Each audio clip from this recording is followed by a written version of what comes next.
егеменді Қазақстан, Нұрмаш Алғанбаев.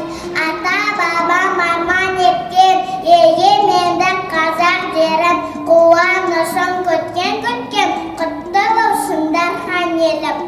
Сен дегенде Қазақстан, жүректе от лаулап ұшқан, гүлде жайнап құлпыра бер, егемендел Қазақстан. Бүгін міне таныды әлем, қазақ